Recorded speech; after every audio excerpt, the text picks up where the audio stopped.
میں فرق نہیں کرتے ہیں، خاموش رہو۔ تو عبارت آدمی جب تک صحیح نہیں پڑھے گا اس کی مفہوم سمجھ نہیں سکتا، اور عبارت اس وقت تک صحیح نہیں پڑھ سکتا جب تک کہ اس کی نحو اور صرف صحیح نہ ہو۔ اس لیے بڑے بڑے بزرگان دین جو ہے نحو اور صرف میں بڑی محنت کیا کرتے تھے، اور نحو فی الکلام کالملح فی الطعام۔ تو نحو یہ علوم عالیہ ہے کچھ، اور کچھ علوم عالیہ ہے۔ عالیہ عین سے وہ ہے قرآن، حدیث اور فقہ۔ یہ علوم کیا ہے؟ علوم عالیہ بالعین، اور باقی علوم جو ہے علوم عالیہ ہے، یعنی اعلیٰ ہے، وسیلہ ہے ان تک پہنچنے کا۔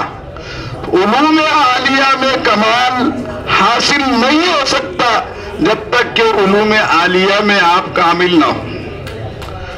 اس لیے کوئی تفسیر بھی نہیں کر سکتا اگر اس کو نحو صرف نہیں آئی، پڑھا بھی نہیں سکتا ہوں، فقہ نہیں پڑھا سکتا، حدیث نہیں آتا، تفسیر نہیں۔ اس لیے نحو اور صرف میں بڑی محنت کرنا چاہیے۔ میں اپنے طالب علم تھا، میں بھی یہاں پر 63-64 میں ہم نے آپ کے ہدایت النحو پڑھی، تو میں نے 3 اساتذہ سے نحو 3 مرتبہ پڑھی ہدایت النحو۔ اور پہلے مرتبہ ہمارے مولانا عبدالغفور صاحب ندوی رحمت اللہ علیہ جو انوار العلوم کے بانی تھے ان سے پڑھی، وہ صدر مدرس تھے۔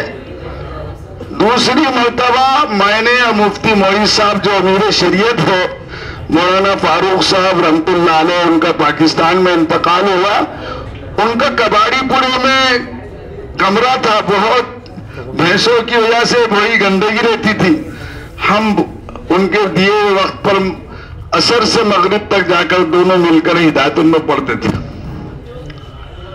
اور اس کے بعد جلال آباد جانے کے بعد ہم نے سوچا کہ اب بھی ہماری نحو کمزور ہے، تو ہم نے مولانا واجد حسن صاحب رحمت اللہ علیہ، جنہوں نے ہم کو تحاوی، جلالین اور بہت سی حدیث کی کتابیں پڑھائی، 50 سال انہوں نے حدیث پڑھائی، 25 سال مفتاح العلوم جلال آباد میں اور 25 سال جامعہ اسلامیہ ڈھابن۔ ہم نے ان سے کہا کہ حضرت آپ تفسیر حدیث پڑھاتے ہیں لیکن ہم کو آپ ہدایت النحو پڑھا دیجئے، مجھے اکیلے کو کم از کم۔ انہوں نے کہا مجھے مطالعے کا وقت نہیں مل رہا، پڑھاؤں گا، میں خارج میں پڑھاتا ہوں، تمہارے لیے وقت نہیں ہے۔ میں نے جب بار بار جا کے درخواست کی تو کہا عشاء کی اذان ہوتے ہی تو میرے پاس آ جانا، ہم لیٹے رہیں گے کھانا کھا کے، اور آدھا گھنٹہ رہتا ہے جماعت میں، تو 8 سے 8:25 تک تم جو آتے ہی عبارت پڑھنا، میں پڑھا دوں۔ تو تیسری مرتبہ ہدایت النحو ہم نے وہاں پڑھی۔ اس کے بعد جب پڑھانے کے لیے آئے 3 سال، یہاں بہت سے اساتذہ اس وقت پڑھ رہے تھے، اس وقت تو تنازع و فعلان سمجھا نہیں سک رہے بچوں کو۔ پھر ہم نے کیا کیا کہ وہ صفحہ پورا، پہلے زیراکس نہیں تھا اس زمانے میں، اس کو ہاتھ سے لکھ کر 2 لفافے میں رکھ کر ہمارے نحو کے بڑے استاذ مولانا عقیل الرحمان صاحب داماد، ایک ہی استاد بچے مفتاح العلوم میں، مفتی صاحب بھی وہیں پڑھے ہوئے ہیں، وہ جانتے ہیں کہ ان کو میں نے خط لکھا کہ یہ تنازع و فعلان آپ مجھے سمجھا دیجئے، میں بچوں کو سمجھا نہیں پا رہا ہوں۔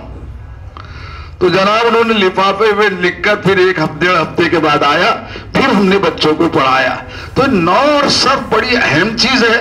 اللہ تم سب کو عالم بعمل بنائے، اور اپنے مضامین میں آپ کو جو ہے تو آپ کے خاص ملکہ عطا فرمائے کہ آپ نحو اور صرف جس کی صحیح ہوگی وہ قرآن، حدیث و فقہ اچھی طرح سمجھ بھی سکتا ہے، سمجھا بھی سکتا ہے۔ اللہ ہمارے جامعہ کو ترقی عطا فرمائے، ہمارے تمام بچوں کو عالم ربانی بنائے، ماں باپ اور اساتذہ کے لیے آنکھوں کی ٹھنڈک اور مغفرت کا سامان بنائے۔ اب میں صدر جلسہ سے گزارش کروں گا کہ آپ آئے، آپ کی صدارتی کلمات ضروری ہیں۔